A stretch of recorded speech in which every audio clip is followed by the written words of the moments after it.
नंतर बातमी पुण्यातून नवले पुलावर आता वाहनाचा वेग 30 किलोमीटर असा असणार आहे। जास्त वेगात वाहन चालवणाऱ्यास पोलीस दंड आकारणार आहे।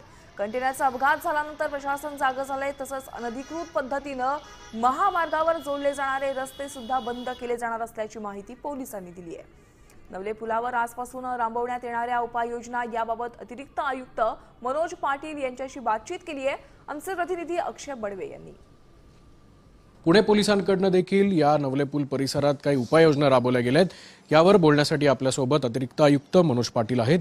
ट्रॅफिक काल्मिंग टेक्निक्स वापरून 30च्या आसपास स्पीड असावा असे अपेक्षित आहे। याचा अर्थ 31ला आम्ही कारवाई करणार आहे असं नाहीये। 5-10चा मार्जिन आपण देतो। त्याच्यापेक्षा जर कोणी जास्त चालवत असेल तर आता आमची तिथे स्पीड गन सुद्धा आहे आणि आम्ही रेग्युलर कारवाई त्या ठिकाणी करू।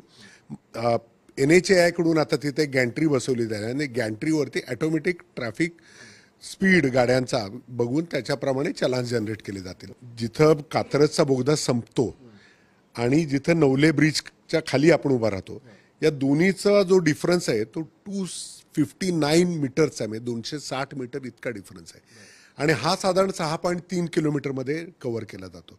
म्हणजे साधारण 3.5% आसपासचा स्लोप आहे जो ॲडवायझेबल नाही आहे, परंतु परिस्थिती असल्यामुळे त्याला काही करता येणं शक्य नाही आहे। पण आणखीन आपण प्रयत्न करतोय कारण याच्यामध्ये सेव्ह लाईफ फाउंडेशनतर्फे याला रिक्रिएट करण्याचा सुद्धा प्रयत्न केला जाणार आहे। आपण थोडं सायंटिफिकली इतर अँगलने सुद्धा बघतोय, पण प्रथमदर्शनी ड्रायव्हरची चूकच दिसून येते याच्यामध्ये।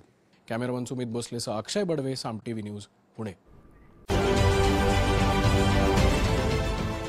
देश विदेशातील प्रत्येक घडामोडींचे लाईव्ह अपडेट मिळवण्यासाठी आता साम टीव्हीच्या सर्व सोशल मीडिया प्लॅटफॉर्मला लाईक, फॉलो आणि सबस्क्राईब करा।